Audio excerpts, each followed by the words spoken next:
What's going on, everybody? Welcome back to GmiasWorld. Today we're going to be talking about these ratings in Madden 20. These are official rookie ratings that are so disgusting.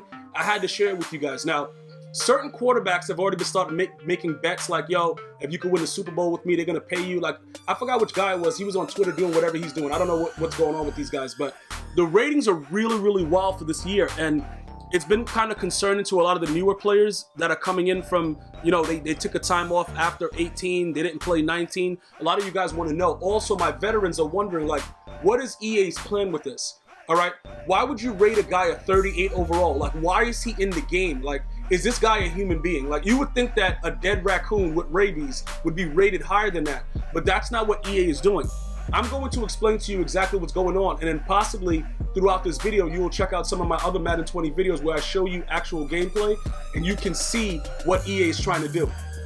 Over the last couple years, right, EA has kind of made the game the same. Like, players, like, if you play Madden 19 right now, you will notice that most players play exactly the same.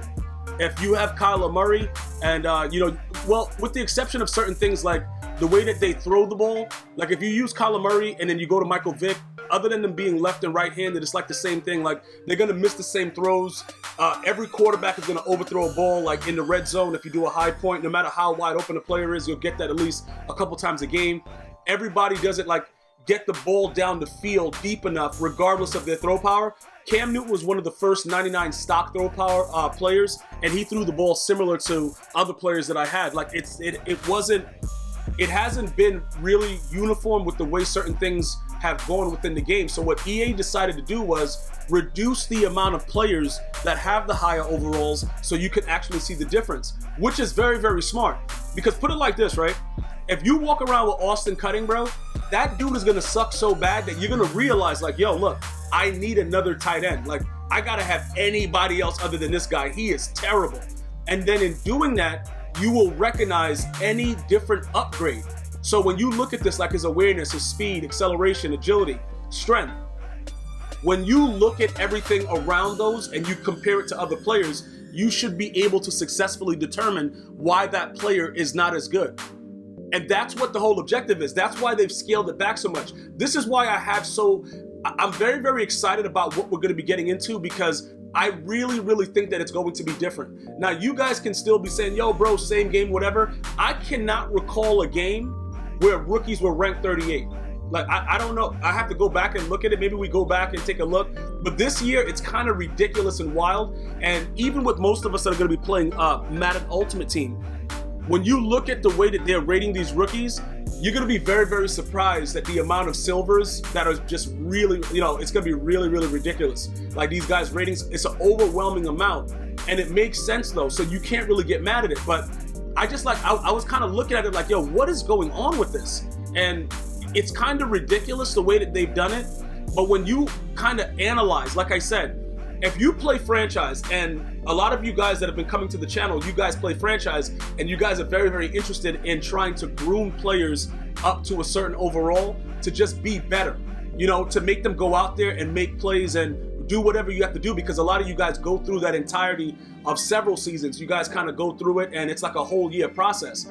This, to me, it's going to be a lot more exciting for my franchise dudes. Whether you like the whole X Factor thing and you're going to turn it off, this is the thing, though. Let me just point this out, right? If you're someone that's going to be doing a franchise and you're scared about the X Factors and you're one of those guys that's going to turn it off, that's going to kind of, I don't know how many people are going to actually want to play it, and I'm going to explain to you why. You see, with the way that these ratings are, those things are going to be so much more dynamic.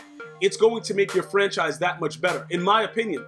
Because if you take away something that they've ingrained into the game to make it a different experience, just because you're scared of what it might do, that's gonna, I think that will hurt you guys in the long run.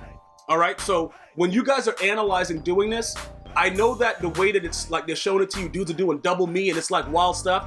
Remember, your players are gonna have to work up to that. If you're one of the worst players in the league and you get a #1 draft pick and that player just happens to be a guy that has one of those crazy X factors, that's going to help you in your franchise. So along those lines, that's what EA is really doing. And I listen, I like it. I definitely like it. I'm just concerned. See, I'm not going to probably be playing franchise, so it won't really it's not going to affect me as much as my franchise viewers. For those of you guys, like I said, that are here for a month, I'm going to be getting into our situation in a second as far as the silvers and stuff. Obviously, they give us bronzes, but I don't think they had bronzes available in the store this year. Like, I don't know, it wasn't that big of a deal. Like, people were trying to get bronzes. I don't know, whatever. But I think they're going along those same lines. But I just want to touch on all bases because it's been a concern, and I want everybody to understand that it's for the betterment of the game.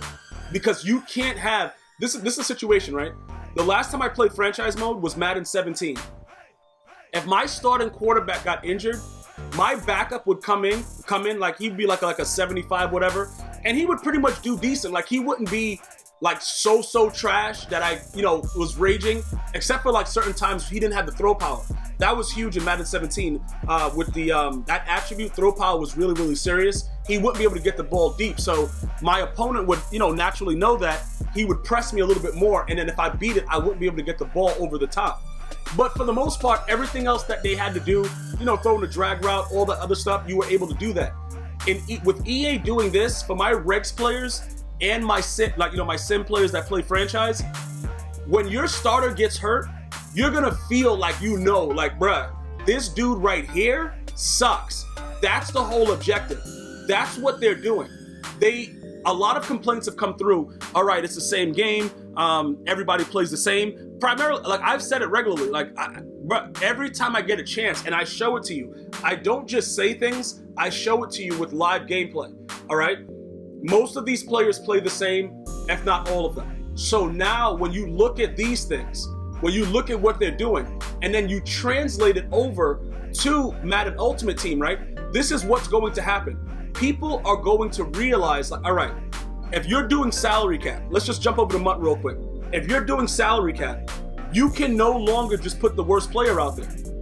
You see what I'm saying? Like, these are the transitions that EA is making. Just look at these ratings. These players are going to be transferred into Ultimate Team. Now, the numbers they'll probably give you like a lot of these guys as starter teams and stuff like that, whatever, like, the bronze that we were able to throw away and things of that nature, but they will be involved in the game. So when you start off, you have to pay attention to this, bro. I'm going to have to make sure that I pay attention to it, because now, remember what I told you guys, as far as 2K goes, 2K got this one thing right.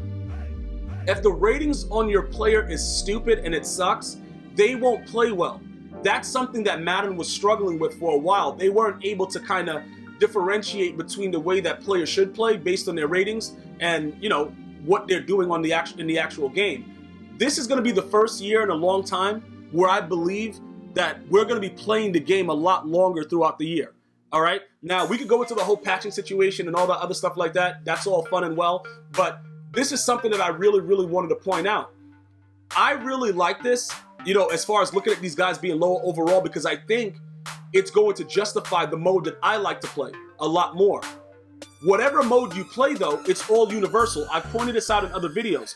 There is no longer adjustments to speed. You can't speed it up, slow it down, whatever. It's a universal speed. So for any mode that you're playing, you should be able to jump from mode to mode and enjoy it the same way. Because now there's no discrepancy about, adjusting this and adjusting that. You can't do it anymore. Based on all the information from the developers, it's a universal speed throughout the game. Keep in mind now, with that universal speed, that a guy like this from the Bears, Steven Denmark, right? If he makes the team and everything is good, right? He's a 60 overall, his awareness is 47. He has a 91 speed though, a 94 excel. He's going to be able to stay with players that no matter how good they are, he has the speed to keep up. It's just the fact that he doesn't have the awareness. So if you let the computer try to pick the ball or whatever, like, it's not going to work the same way. That's what the formulation is. It's not so much about the fact that these guys, they're not good. They're lesser than, the pro players and the stars. It's the fact that they're going to play like that now. So it doesn't matter. Like, you can't go into your franchise, for my franchise guys, and be like, you know what? This guy has a 93 speed right here, Mark Fields. I'm about to put him on AB and he going to lock up. No, he won't. He'll stay around the area, but he won't be able to make those same plays that somebody else with a higher overall rating will be able to make. And those are the things that we're going to have to dissect early in the year. And this is why I'm explaining it now, so that more of you guys understand why I was so high up on the beta. Because you could actually see the stuff. When I switched from team to team, I knew I was playing with a different team. Go into Madden 19 right now, And for the most part, everybody plays the same.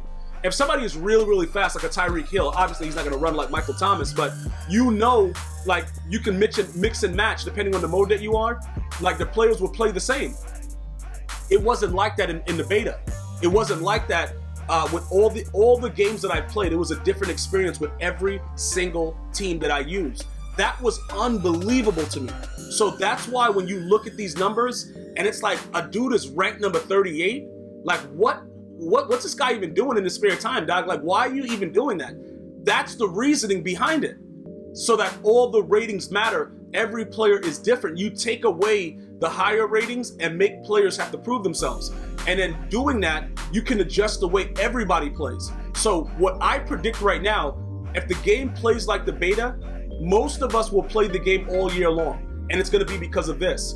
EA finally got something like right where it's like, okay, these players are going to play like this because that's what their rating shows, not because they have other attributes and, you know, this and all that. Their overall is going to dictate how they actually play the ball and do different things within the game. And I think ultimately it's going to change Madden forever. I want to know what you guys and girls think about that. Did they go too hard on Austin Cutting, bro? Making him a 38? Leave it in the comments. I'm going to see you guys and girls next time. One love.